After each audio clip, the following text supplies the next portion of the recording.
Di video kali ini, saya mau menunjukkan cara bagaimana membuat video menjadi slow motion dengan teknik speed ramp di Premiere Pro. Pada tutorial ini, saya menggunakan Adobe Premiere Pro CC 2018. Untuk langkah awalnya, saya akan masukkan terlebih dulu footage yang saya download dari pexels.com.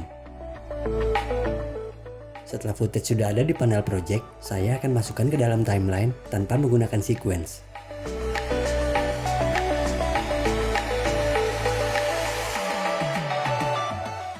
Supaya nanti tampilan pengaturan kurva nampak di bagian timeline, perbesar dulu bagian footage di timeline dengan cara menarik tepiannya ke atas.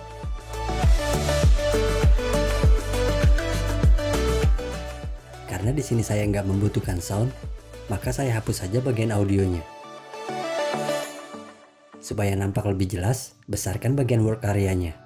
Setelah itu, tentukan bagian awal di mana video akan mulai memutar secara perlahan. Selanjutnya, klik kanan pada ikon FX. Lalu pilih time remapping, kemudian pilih speed. Untuk membuat speed keyframe, tekan CTRL hingga bagian kursor muncul tanda plus. Lalu klik pada area yang mau ditambahkan speed keyframe. Pada tampilan seperti itu, kita bisa merubah kecepatan di area setelah bagian penandanya. Kita hanya perlu menaikkan garisnya untuk mempercepat atau menurunkannya untuk memperlambat video.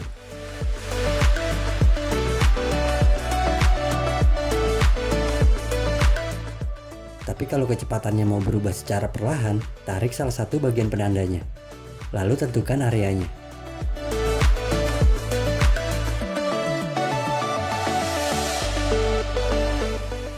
Untuk mengatur kurva pergerakannya, klik dulu salah satu penandanya. Lalu akan muncul titik di bagian tengahnya.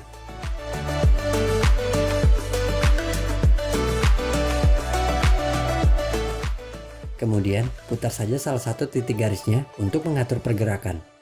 Karena saya membuat penandanya terlalu jauh, jadi garis penutup